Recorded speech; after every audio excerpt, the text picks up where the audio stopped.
खबर यूपी के झांसी से है, जहां प्रधानमंत्री नरेंद्र मोदी के नेतृत्व में लगातार केंद्र में बनी तीसरी बार की सरकार के बजट आने के बाद इस बजट को लेकर शहर के प्रतिष्ठित चार्टर्ड अकाउंटेंट रचित अग्रवाल ने अपना नजरिया स्पष्ट किया है। उन्होंने इस बजट को विकसित भारत का सपना पूरा करने वाला बजट करार दिया है।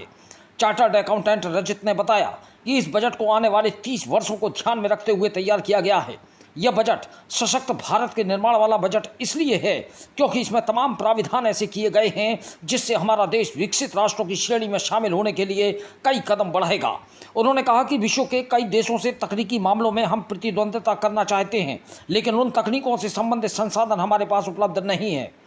निश्चित रूप से जब ऐसे देश अपनी इंडस्ट्री लेकर हमारे देश में आएंगे तो वह अपने साथ अपने संसाधन भी लाएंगे, और उन संसाधनों के लिए जब हम अपने हर रॉ मटेरियल तैयार करेंगे तो न केवल उन संसाधनों की तकनीकों के बारे में हमें जानकारी मिलेगी, बल्कि हम उनके साथ कदम से कदम मिलाकर भी चल सकेंगे।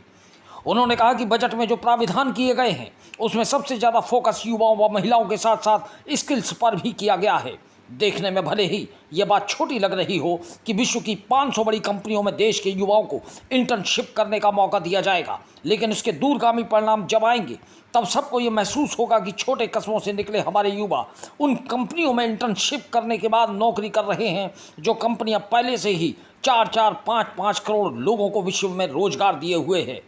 उन्होंने इस बजट को मध्यम तथा निम्न वर्गीय परिवारों के लिए लाभप्रद बजट करार दिया। उन्होंने कहा कि आमतौर पर बजट में सबसे पहले फोकस टैक्स पर होता है। इस बजट में जो प्रावधान किए गए हैं उसमें अब मध्यम तथा निम्न वर्ग को टैक्स के डर से दूर कर दिया गया है। झांसी से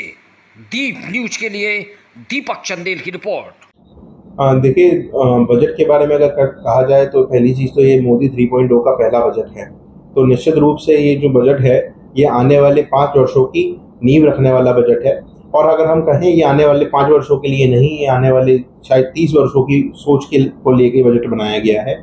जैसा कि मैंने पिछले बजट में भी कहा था जब इंटरिम बजट आया था कि सोच बड़ी क्लियर है और सोच बड़ी साफ है कि हम विकसित भारत की ओर बढ़ना चाहते हैं। और ये जो बजट है इसमें मूल्यतः सारी चीज़ें जिन पे ध्यान दिया गया है वहाँ पे युवाओं पे, महिलाओं पे और उनका जो रोजगार और स्किल्स पे जो फोकस है वो बताता है कि हम जब इन चीज़ों पे सशक्त होंगे तभी जाके आगे में विकसित देश बन सकते हैं। और इसलिए ही जो बेसिक स्ट्रक्चर चाहिए आपको विकसित देशों के लिए, जिसमें आप कहते हो बेसिक इंफ्रास्ट्रक्चर चाहिए, रोड का, रेल का, शिप का, वो सारा इंफ्रास्ट्रक्चर पे ही काम हो रहा है। आज हम मेगा पावर प्लांट की बात कर रहे हैं जो BHEL और NTPC के साथ करने की बात करी गई है। वो इनकी दूरदर्शिता को भी दिखाता है कि ये जो एनर्जी में, जो आपकी ऊर्जा में जितनी रिक्वायरमेंट होने वाली है उसको ध्यान में रखते हुए आगे के भविष्य के लिए सोच रहे हैं। और इसी के चलते उनने सोलर पैनल्स को हर रूफटॉप पे करने के लिए कि 300 यूनिट बिजली आपकी बचे, आपकी फ्री हो, कि हम अपने यूनिट्स को अभी जो डोमेस्टिक कंजम्पशन होता है उसको कम से कम कर दें, जिससे कि हमारे पास जो एक्सेस एनर्जी है वो इंडस्ट्रियल यूजर्स में आ पाए। तो ये बजट में अगर देखा जाए तो आप पूरी तरह ये देखेंगे कि ये सशक्त भारत बनाने की और विकसित भारत बनाने की बात कही जा रही है। और इसमें एक और महत्वपूर्ण कदम जो उठाया जा रहा है वो ये उठाया जा रहा है कि फॉरेन कंपनीज इस जगह पे आ पाए और हम उन कंपनी से, जैसे फायदा मैं हमेशा बताता हूँ, जब भी कोई आपके साथ बड़ी कंपनी आती है, फॉरेन कंपनी आती है, तो फॉरेन कंपनी अपनी टेक्नोलॉजी लेके आती है। तो अभी हम जिस चीज के लिए तैयार नहीं है, जैसे हम कहते हैं हम चाइना से कंपीट करना चाहते हैं, बट चाइना से कंपीट करने के लिए चाइना की कॉस्ट भी निकालनी पड़ेगी, आपको उस तरह की मशीनरी भी चाहिए आपको। तो वो मशीन तभी आपको मिलेगी, वो सिस्टम्स आपको तभी मिलेंगे जब बाहर की कंपनी आके अपना सेटअप लगाएंगी। तो बाहर से जब कंपनी आके अपना सेटअप लाएंगी तो वो एनर्जीज, वो आपको सारी नॉलेज, वो टेक्नोलॉजी सारी आपको मिलेगी और आप उनमें अपना रॉ मटेरियल भी बनाएंगे तो भारतीय इंडस्ट्री इकोनॉमी डेवलप होगी। तो ये जो बजट है इसमें ऐसी कई सारी अहम बातें की गई हैं जिससे कि आपका बजट जो है विकसित भारत की बजट के लिए बात करता है। और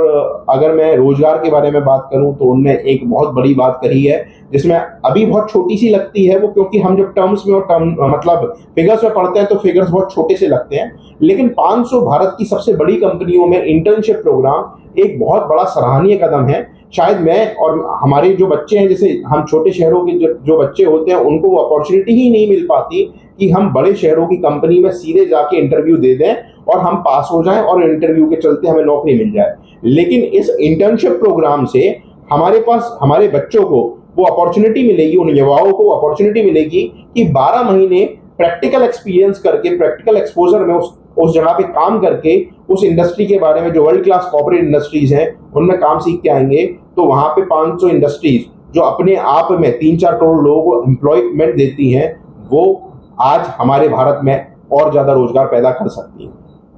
क्या लगता है आम जनता की जो जरूरतें हैं उसमें बजट कितना प्रभावशाली है?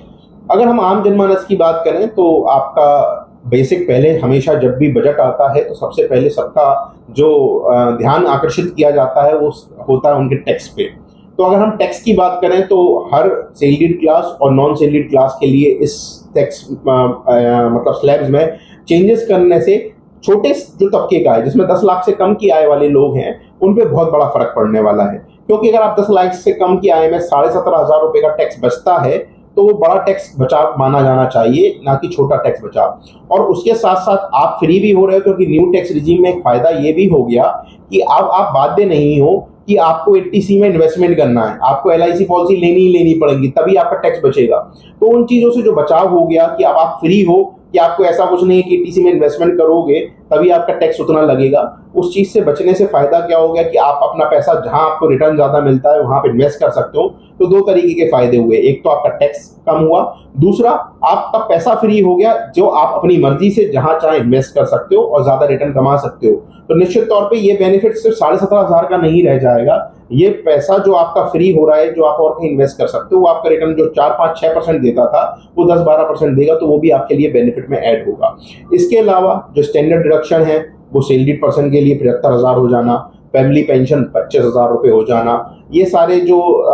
आधार स्तंभ है वो एक बहुत बड़ा बदलाव है टैक्स के नेचर में। लेकिन क्योंकि हमेशा हम बात करते हैं अपेक्षाओं की, तो अपेक्षाएं तो ऐसी हैं साहब कि हर कोई चाहता है कि 10 लाख पे बिल्कुल टैक्स ना लगे, 20 लाख, जब 10 लाख हो जाएगा तो हम चाहेंगे 15 लाख पे भी ना लगे। तो इन अपेक्षाओं की तो कोई लिमिट ही नहीं है। लेकिन सरकार ने पूरी कोशिश की है कि मध्यम वर्ग और निचले वर्ग को कोशिश करके बचाया जा सके जितना बचा सकते हैं। और इसका एक और उदाहरण है कि जो लॉन्ग टर्म कैपिटल गेन है, जिसमें 1.25 लाख रुपए तक की उन्होंने एग्जेम्पशन दे दी, तो वो अपने आप में बताता है कि अगर कोई छोटा मोटा व्यापार अगर इन्वेस्टमेंट करता है इक्विटी में, तो उसका मुनाफा टैक्सेबल ना हो, मुनाफा उन्हीं का टैक्सेबल हो जो ज्यादा कमाते हैं। निश्चित तौर पे उन पे बोझ बढ़ेगा, क्योंकि टैक्स रेट बढ़ा है तो उन पे बोझ तो बढ़ेगा, लेकिन बढ़ेगा उन्हीं पे जो इसको व्यापार की तरह या बड़े